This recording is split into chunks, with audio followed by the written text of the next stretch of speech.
저기 뭐더라? 아, 맞다. 강원도에 있던 나라. 넌센스 퀴즈나? 아유, 강원도에 나라가 2개가 있었잖아. 아우, 답답해. 아이, 강원도에 강릉하고 춘천에 나라가 2개가 있었다니까. 네? 강릉하고 춘천? 그래. 아, 강릉은 단호, 춘천은 닭갈비. 아이고, 니 진짜 모르나? 뭐인데 답이? 예국, 매국? 니는 예국, 맥국도 모르나? 모른다. 나 한국밖에 모른다. 한국. 아이고, 진짜 이거는. 물건을.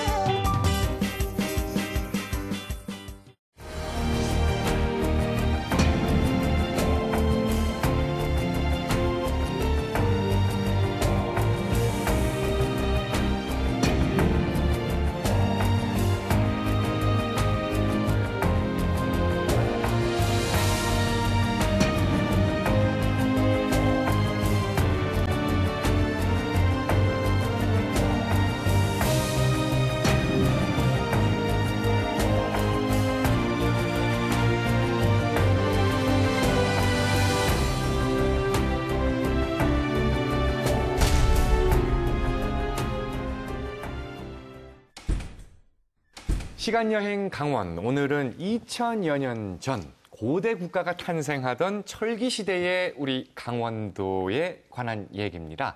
오늘 얘기 함께 나눠주실 분들 소개해드립니다. 시간여행 강원의 멘토, 서울교육대학교 임기환 교수 오셨습니다.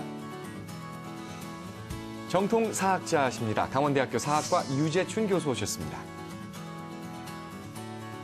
시간여행 강원의 비타민 같은 논객이십니다. 호주 출신 한국인 최다미 강사님 어서 오세요.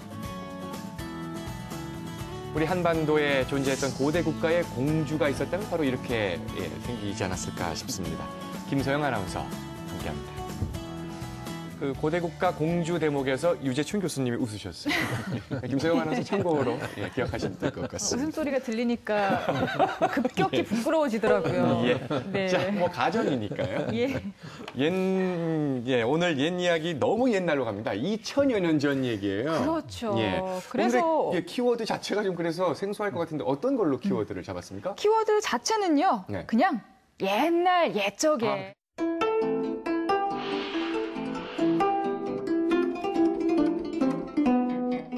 뭐 1000년 전, 2000년 전, 뭐 기원전 100세기 무슨 일이 있었을까 상상을 저는 정말 감이 하나도 안 와요. 이 철기 시대쯤에 우리 강원도 지역에도 아마 사람이 있었을 거예요. 제가 공주로서 이렇게 존재했을 거고요. 그때도 뭔가 정치 세력을 갖추고 뭔가 국가로서의 그런 형태가 있었을까요, 교수님? 예, 당연히 강원도 지역에도 국가가 있었습니다. 일단 나중에 고대 국가를 만들어서 큰 정치체를 이룬 그런 나라가 없었기 때문에 직접 어떤 역사 기록을 남기지 않아서 잘 파악되지 않습니다만 현재 남아있는 기록을 보면 이 삼국사기에 보면 삼척으로 추정되는 지역에 실직국이라는 소국이 그게 보이고 있고요. 그다음에 당나라 사람 가탐이라는 사람이 지은 고금 궁극지에 보면 고금 궁극지에 두 나라가 거론이 되고 있습니다. 이게 통일신라의 삭주라는 곳에 맥국이 있었다. 맥국 요거는 지금 춘천 지역으로 비정이 되고요. 그다음에 명주에 예국이 있었다. 요건 지금 강릉 지역으로 비정이 됩니다. 그래서 지금 현재 기록상으로 확인되는 소국들이 맥국, 예국, 실직국, 뭐 다른 더 나라가 있었을 텐데 현재 기록상으로 확인됐는데 이 나라들도 이름 정도 외에는 크게 파악이 되지 않아서 이쪽에 이제 미스테리의 시대라고 할 수가 있겠습니다. 2000여 년 전 우리 강원도의 현장의 모습을 우리가 상상해 볼 수 있는 그런 곳이 있어서 저희 프로그램 제작진이 현장을 다녀왔거든요. 여러분 잠시 함께 화면 속으로 가보시죠. 이곳은 강릉의 도심 중심부 옥천 오거리. 주변에 보이는 건 높은 빌딩과 많은 차량들 뿐인데 이런 곳에 예국 고성의 흔적이 남아있다고 합니다. 그야말로 도심의 재발견. 우린 그동안 2000년의 세월을 무심하게 지나쳤던 거죠. 고지도에 표시된 저곳이라고 하는데 과연 그 흔적이 아직도 남아있을까요? 근데 예국 고성 여기 있었다는 얘기 있는데 이 중에서 어디에 있었어요? 이제 강릉사에서 이제 그 오래전부터 이제 예국 그 토성이 존재했다고 조선시대부터 기록이 나와 있어요. 그래서 그렇죠. 이제 우리가 추정하기로는 그 이 철도 부지를 중심으로 해서 지금 다 공사 때문에 없어졌지만은 이 동쪽으로 구한전 부지, 그 다음에 네. 옥천동 동부시장 일대, 그것이 이제 그 예국 고성이 있었던 터의 범위라고 이제 이렇게 상당히 넓었네요. 네, 넓었죠. 예. 강릉에 철도가 놓이기 전, 그러니까 일제강점기 초까지만 해도 이곳 옥천 오거리 근처엔 마을을 둘러싸는 둔덕 같은 토성이 있었다고 합니다. 일제강점기 시절 철도가 놓이고 도심이 개발되면서 지금은 사라져버린 그 토성이 바로 예국 고성이었던 거죠. 조선시대 여러 문헌 자료와 일제강점기 철로 건설에 관한 보고서엔 당시 이곳에 예국 고성이 있었음이 확실하게 기록돼 있습니다.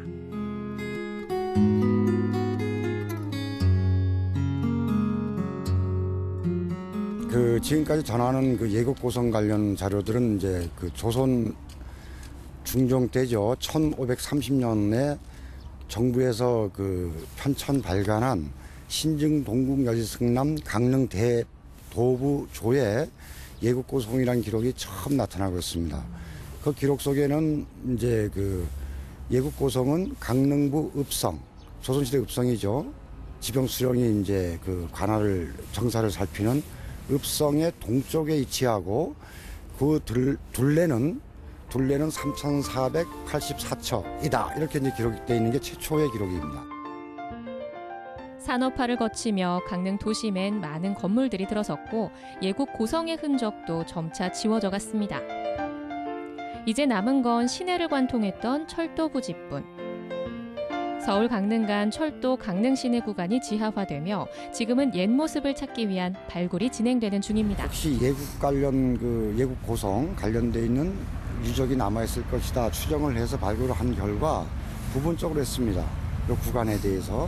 그래서 이제 그 예국 고성과 실제적으로 맞는 시기에 다시 말해 1세기부터 4세기 사이에 예국 관련된 사람들이 살았던 그 시대의 유적은 안 나왔어요. 단지 안 나왔어요. 안 나왔지만은 신라 6세기 때 건물지, 통신라, 고려시대, 조선시대 그 전시대를 불문하고 삼국시대보다 다 지금 확인되고 있어요. 그래서 우리가 추정하기는 예국과 직접적인 관련된 유물은 안 나왔지만은 그래도 예국의 후손들이 그 삼국시대 들어와서 신라되는 과정에서도 여기서 계속 살고 있었다는 그 삶의 흔적은 분명하게 확인이 됐던 거죠.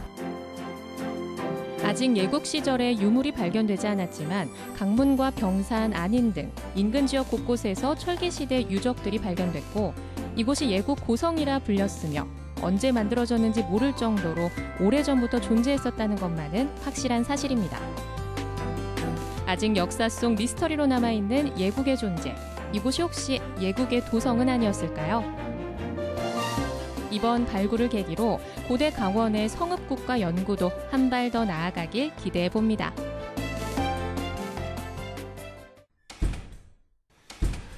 우리 강원도 동해안 지역에 존재했다고 전해지는 예국, 바로 이 동예.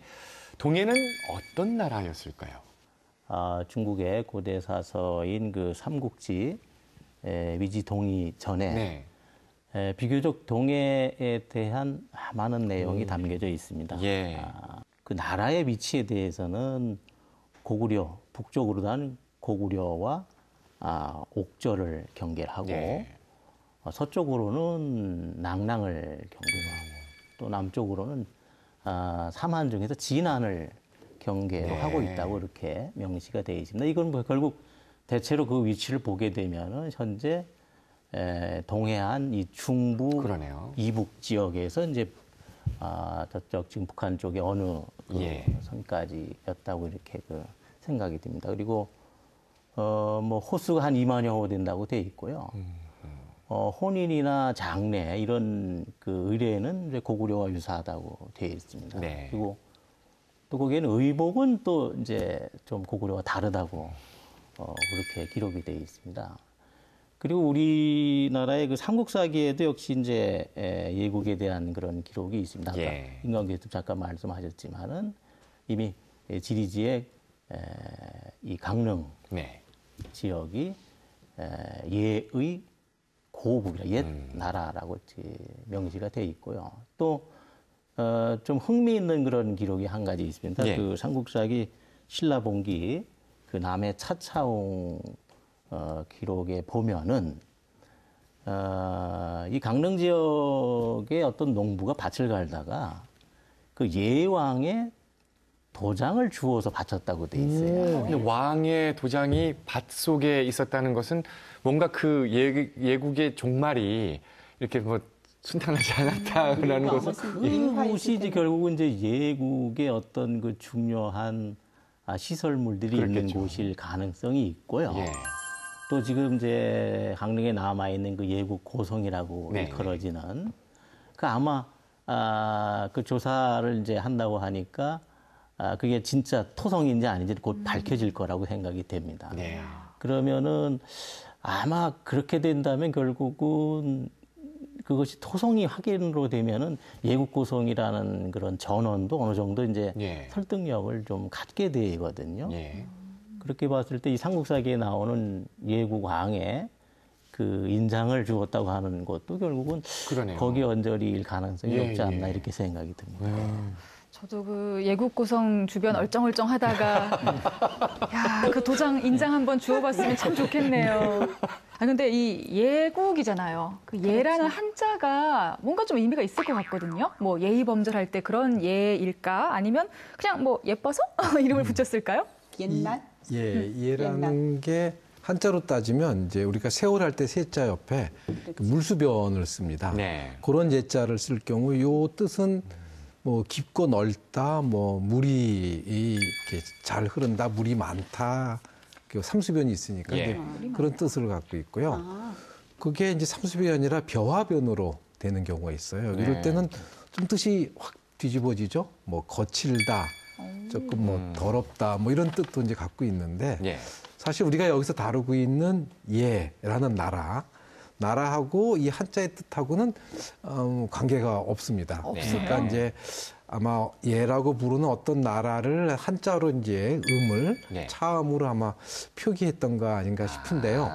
그게 언제부터 시작됐는지 모르는데 우리가 보통 예하면 동해 지금 말씀하셨던 유 교수님 말씀하셨던 요 강원도 지역의 이제 예를 상정하게 되는데 이 동해라고 부르는 것도 사실은 그 기록을 남긴 낙랑군, 평양 지역에 있는 낙랑군에서 보기에 동쪽이니까 이제 동해라고 했지 아마 스스로는 다 예라고 했거나 아마 예국이라는 나라 이름이 됐었을 겁니다.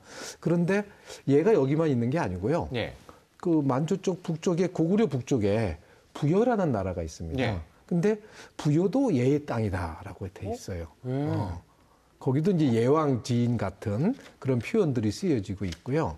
그 다음에 부여하고 고구려도 같은 계통이고 또 고구려하고 동해나 옥조도 뭐 풍속이 비슷하다거나 이런 이제 서로 통하는 부분이 있어요. 그러니까 이걸 다 묶어가지고 예라고도 할 수 있습니다. 큰 의미에서 또 다 예라고 할 수 있고 또 작게는 지금 우리가 동해라고 하는 강원도 지역을 예라고 할 수 있고요. 실제로 광개토 대왕비를 보면 광개토왕이 남하하면서 성을 빼앗고 주민들을 이제 수묘인이라고 해서 능지기로 차출하는데 그때 예라고 하는 불리는 집단이 있습니다. 그러니까 광개토왕 당시까지도 예라고 부르고 있는 어떤 특정 집단이 아마 이 지역에 살고 있었다 이렇게 확인할 수 있죠. 자, 지금 뭐 하여튼 이 고대 역사 특히 저는 나올 때마다 정말 막 흥미진진해지거든요. 물론 타임머신을 타고 그 시기로 가서 진짜 확인을 한다면 훨씬 더 시원하겠지만 지금 말씀해 주신 것만 해도 그동안 좀 궁금했던 것들이 저 같은 경우는 지금 많이 해소가 되고 있는데 일단은 그러면 우리가 지금 작은 의미에서 예, 즉 동예라고 하는 그곳을 국가 이론 단계상 국가라고 하지 않고 그냥 성국국가 정도로 본다면 고구려라는 세력이 동해를 흡수합병했다. 뭐 이렇게 정도로 이해하면 되겠습니까? 네, 일단? 기본적으로 이제 요 동해라고 하는 지역이 이제 삼국지 아까 말씀하셨던 삼국지의 기록으로 이제 동해로 따로 나오기 때문에 한 3세기 중반까지는 독립성을 유지하고 있다 이렇게 볼 수 있고요. 근데 삼국사기를 보면 좀 이런 시기에 신라가 그쪽으로 올라가서 이 예와 깊은 관계를 맺고 이런 느낌을 좀 가질 수가 있습니다. 그리고 이제 4세기경에 아까 말씀드렸던 이제 광개토대왕 이전 단계부터 이미 동해에는 고구려 세력권 안에 다시 들어가죠. 그러다가 한 5세기, 6세기 초가 되면 신라가 다시 북진을 합니다. 한강 유역을 빼앗는 북진을 할 때 신라가 주로 북진에서 올라가는 지역이 바로 요 지역입니다. 동해라고 했던 이 지역이 되기 때문에 이 지역에서 이제 신라로 바뀐 이런 모습들을 그러니까 세력이 계속 교차됐다고 볼 수가 있겠죠.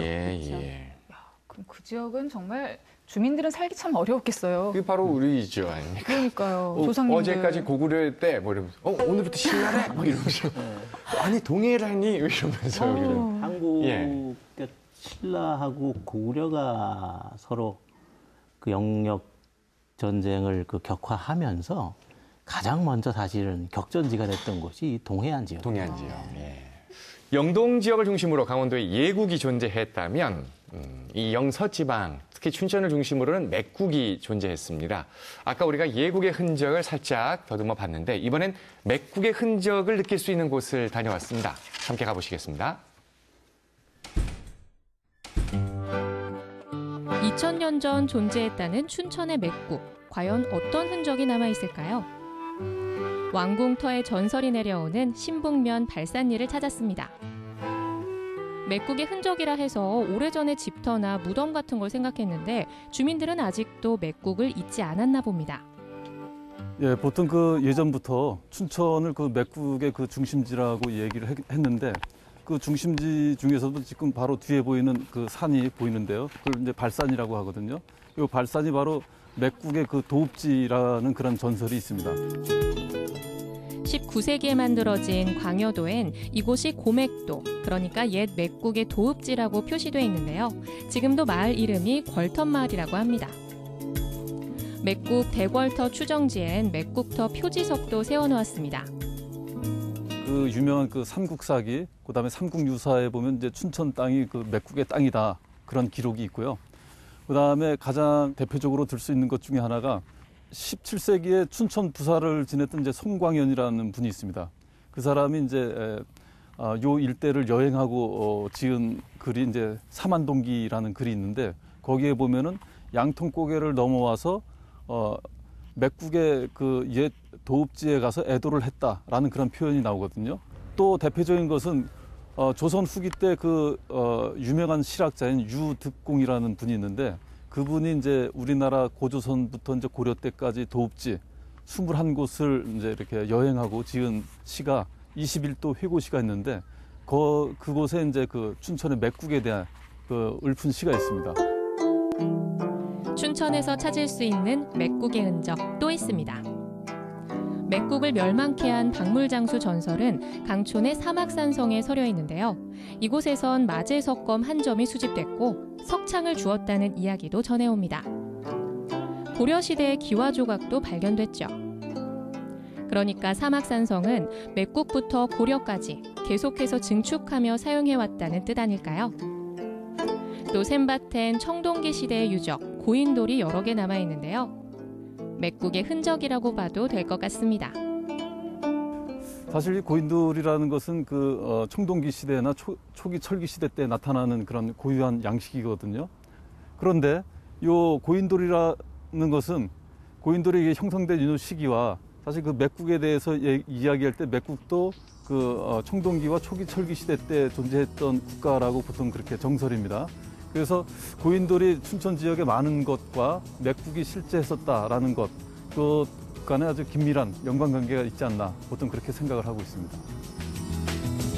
춘천 맥국의 존재, 그 흔적들이 여기저기 흩어져 있어 어디라고 꼬집어 확정할 수도 없고 아직은 확실한 증거도 나오지 않았지만 오히려 그래서 더 신비롭고 아름답게 느껴집니다.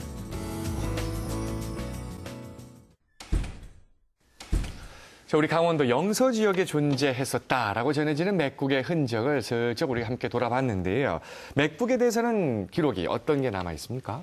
그 가탐의 고금 군국지라고 하는 사설을 삼국사기에서 인용을 해서 그것을 썼습니다. 그래서 거기에 보면은 삭주는 그 고구려의 동남쪽, 또 예의 서쪽에 있는 옛 맥땅이다 이렇게 돼 있거든요.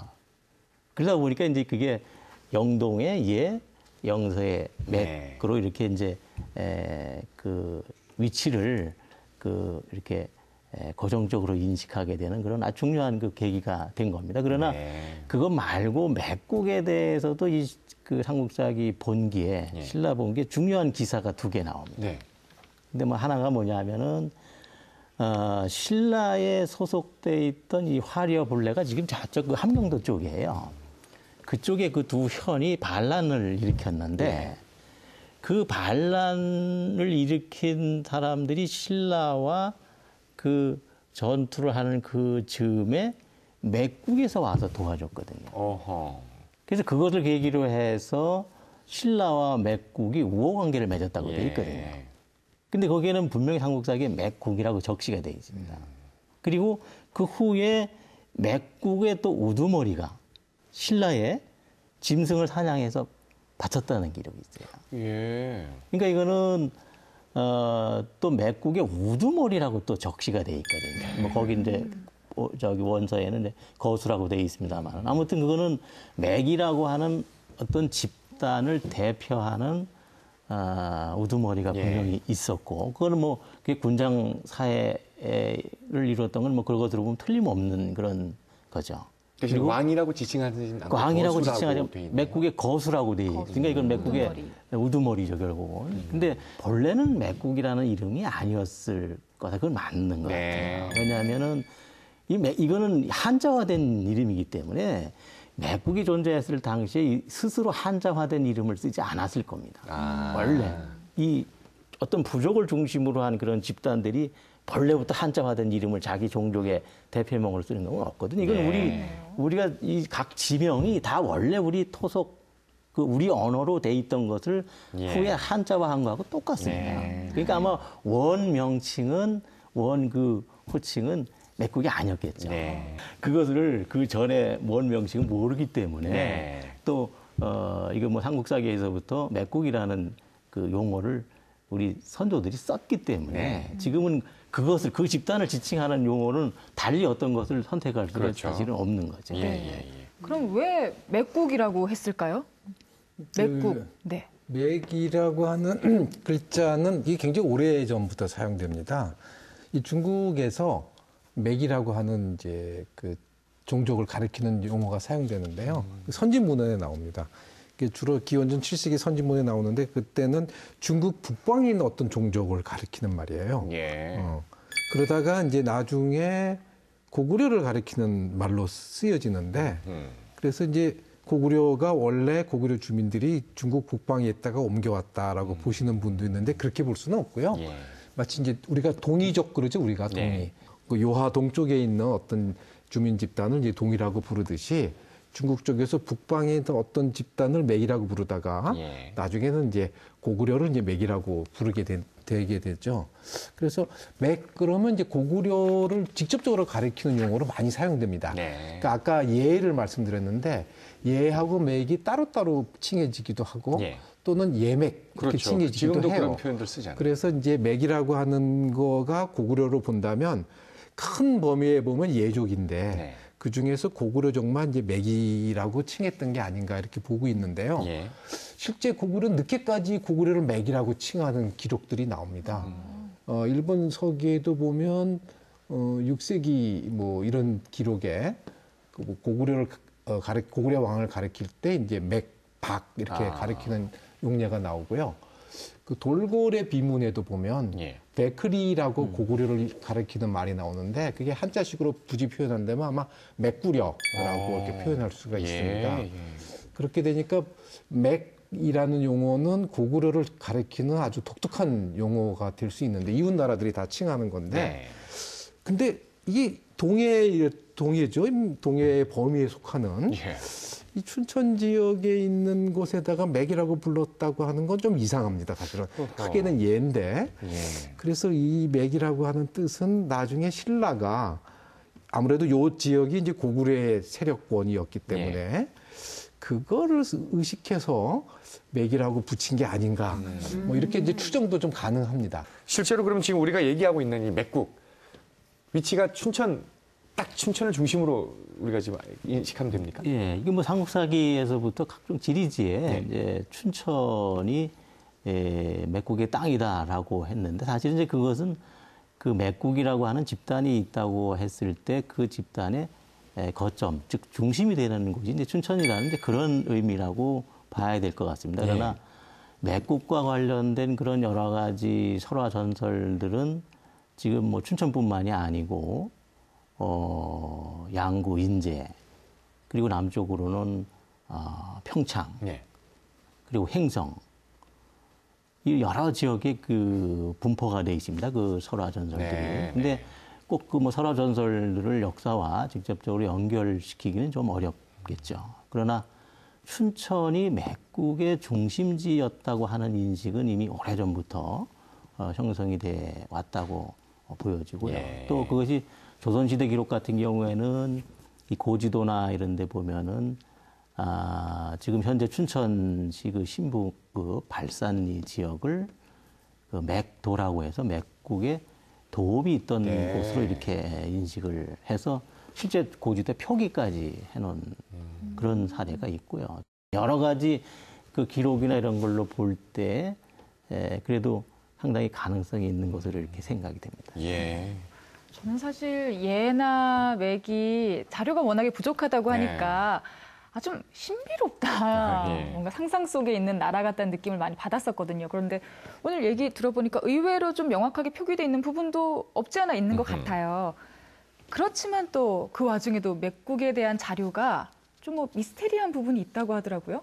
그렇죠. 뭐 사실 지금 말씀하신 대로 그 몇몇 단편적인 자료고 또 그게 삼국사기의 초기 기록, 신라 초기 기록이나 백제도 초기 기록이라서 이게 어느 정도 신뢰할 수 있을까 이게 의문이 드는 부분들이 있고 또 이런 자료들이 서로 잘 맞아 들어가면 좋은데 또 잘 안 맞아 들어가거든요. 그러니까 자료와 서로의 관계들이 정합적으로 안 맞아 들어가니까 좀 의문을 표시할 수도 있는데요. 지금 말씀하셨다시피 지금 영서 지역 전체를 놓고 보면 특히 그중에서 중심지라고 할 수 있으니까 춘천 지역을 놓고 보면 오늘날 우리가 남북 분단이 되어서 이 춘천이라든가 영서 지역을 파악할 때 서울이나 서해안 쪽에서 동해안까지 동서 교통로를 파악하잖아요. 동서 루트.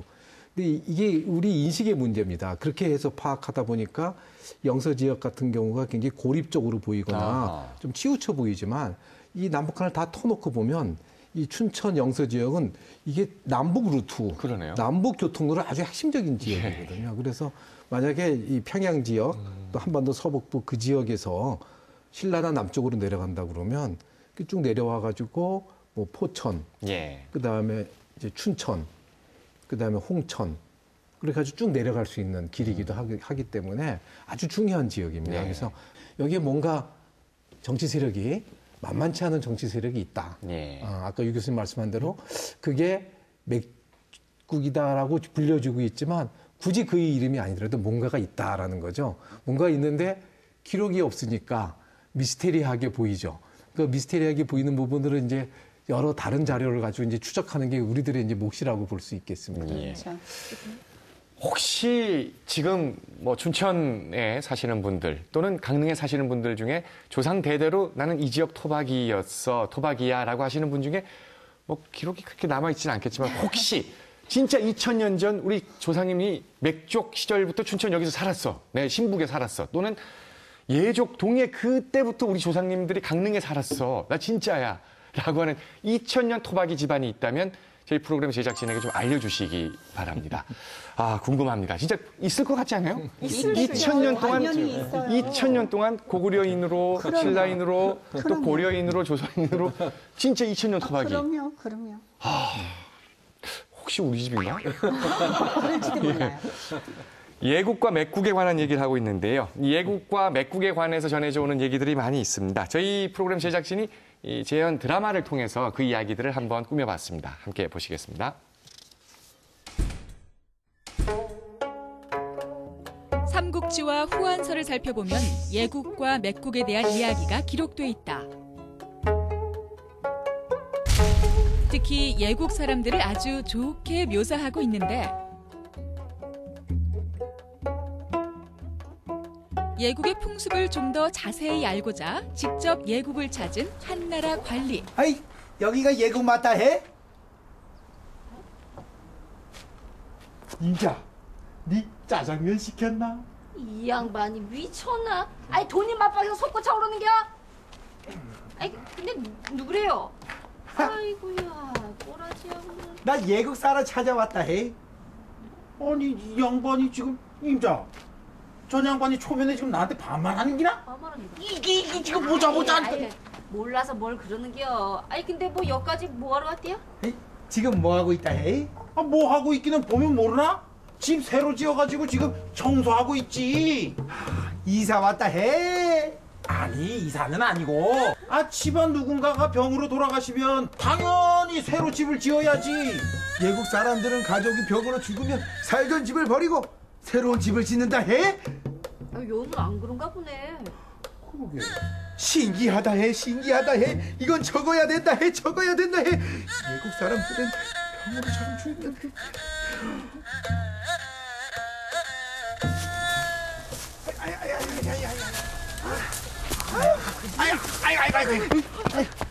이런 얘기 양반아, 당신 지금 뭐 하는 기나? 여기 궁금하다 해. 아니 움직이기 전에 뭘 좀 물어보든가. 왜 함부로 다니고 그래? 여기 당신 땅이다 해? 아니, 그건 아니지. 그럼 당신 땅이다 해? 아니요. 근데 왜 못 들어간다 해? 이래 뭘 이래 모른다니. 그 참 성가시네. 아, 여 산하고 들은 어떤 곳이나 아주 중요한 것이지. 그래서 요렇게 표시를 해놓은 곳은 아무나 막 들어가면 안 되는 기야. 뭐 이 개코나 알고서 이래. 그렇다 해? 이건 적어야 해. 기록을 남겨야 해. 예국 사람들은 산과 들을 중요시 여겼다 해.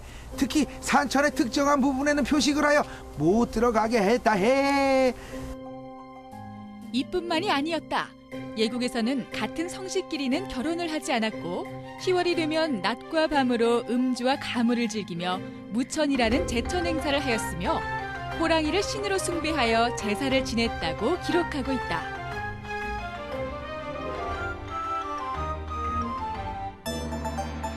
예국에 대한 조사를 마치자 이번에는 맥국을 살펴보기로 하는데 그 말씀 좀 묻겠다 해. 뭘 묻겠다는 거요?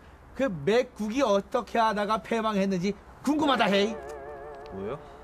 그걸 지금 말이라고 하는 걸. 저 사람이 그런 것도 아닌데, 응? 흥분하지 말고, 응? 근데 왜 그러슈? 아니, 기록으로 남긴다 해. 기록. 그게 그러니까 어리석었지 뭐. 평화롭던 우리 맥국도 저기 침공해 오니까 천의 요새인 사막산으로 궐을 옮기고 성을 지었어. 그곳이 워낙 산세가 험준하고 방어진도 구축해갖고 안전했지. 근데 왜 졌다 해? 적국은 위장전술이 매우 뛰어난 사람들이었어. 사막산 그 남쪽 강에다가 허수아비를 잔뜩 세우고 안정 없는 말을 한 군데에다 다 몰아넣었지 뭐요. 우린 그걸 보고 저기 싸울 생각이 없는 줄 알았지 뭐. 게다가 늙은 병사들만 이렇게 훈련을 시키는데 어찌 알았겠소. 당했다 해. 완전 당했다 해. 저 입을 해. 아주 그냥 이렇게 해. 그래놓고 복병들이 매복을 했다가 박물장수 할멈을 앞장 세웠지. 박물장수? 비당장수 아니다 해? 전에 왕비님이 구해오라는 폐물을 구해왔다길래 냉큼 문을 열어줬다가 낭패를 당했지 뭐. 제대로 싸워보지도 못했다 해? 잘 아네. 아주 그냥 아주 잘 아네. 척하면 척이다 해. 척하면 척? 이 사람이 불난 집에 붙어질 않아요. 아주 저 혀를 뽑아버릴까. 야, 진짜 혀를. 사막산에 거대한 성을 짓고 재건을 꿈꿨던 맥국, 결국 적국의 위장술에 속아 하루아침에 패망했다 해. 이 자식아, 이거리도 다 뽑아버릴 거야. 저거 보태면 좀 갖고 와, 이 자식아. 이 자식아. 아유, 예국, 맥국 외에도 또 우리 강원도 삼척 지역에 존재했던 실직국에 관한 얘기도 전해지고 있습니다.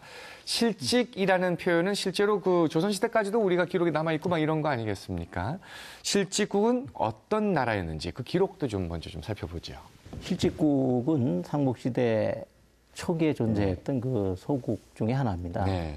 삼척을 중심으로 한 그런 아마 뭐 군장국가 혹은 뭐 성국가 정도의 그런 그 소국으로 생각이 됩니다. 네.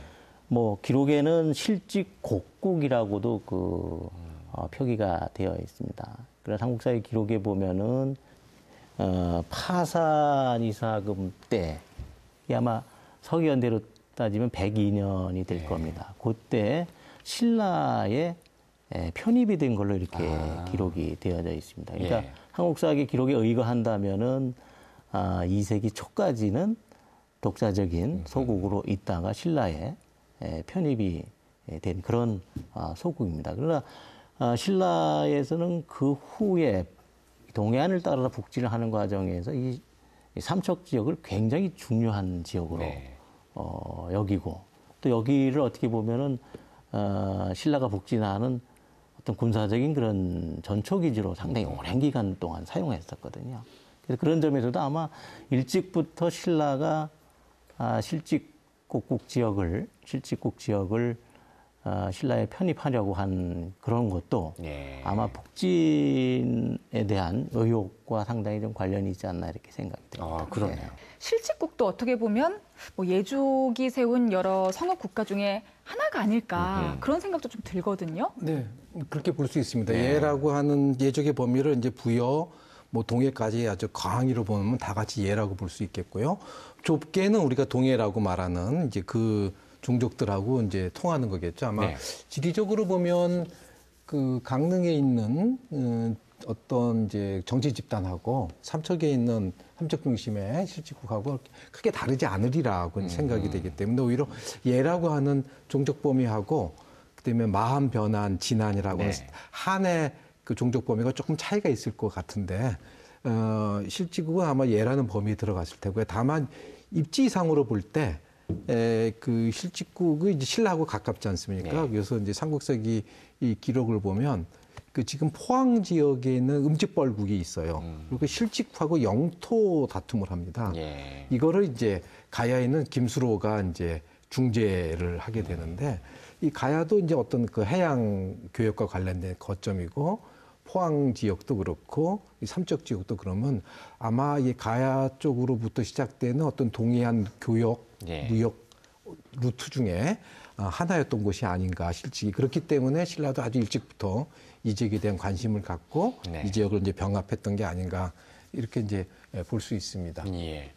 우리가 이렇게 지금 이야기하고 있는 예국, 맥국, 실직국 이 세 국가는 언제 어떻게 사라지게 되는 겁니까? 예, 실직국은 이제 아까 유 교수님 말씀하셨던 대로 한데 기록상으로는 2세기 이 중반에 그렇게 신라에 병합되는데 어쨌든 그 실직국은 동해안 쪽으로 쭉 이어지는 그런 교통로의 핵심적 위치에 있거든요. 그 육로 교통로도 그렇고 그다음에 바닷길도 그렇고 그러니까 이 길은 신라가 일찍부터 관심을 갖고 이제 북쪽으로 진출합니다. 또 고구려도 마찬가지로 이쪽으로 내려오게 되고 그러니까 신라와 고구려라는 강한 두 나라 사이에서 이 지역에 있는 정치 세력들이 이제 사실은 그 자립성을 잃어버리고 복속되어 가는 과정을 이제 거치죠. 뭐 고구려로 신라 땅이었다, 고구려 땅이었다가 다시 신라 땅이었다 이렇게 되는 거고요.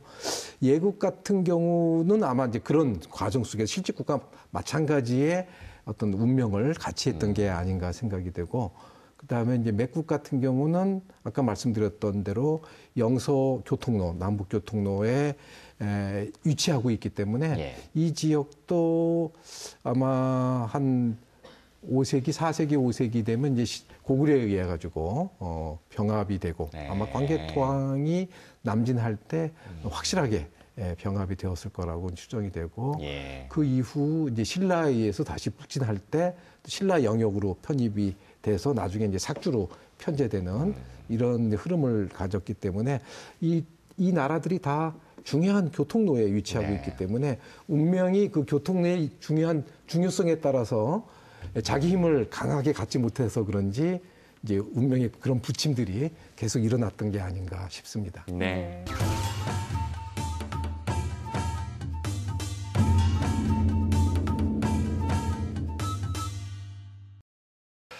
자, 오늘 역사 스토리 이프 시간은요, 이렇게 가정을 해봅니다. 여기 계신 분들께 내가 만약 이 고대 국가, 예국 또는 맥국 또는 실직국의 왕이라면 이제 고구려나 백제나 신라처럼 고대 국가로, 정식 고대 국가로 이제 내 나라를 발전시키고 싶어요.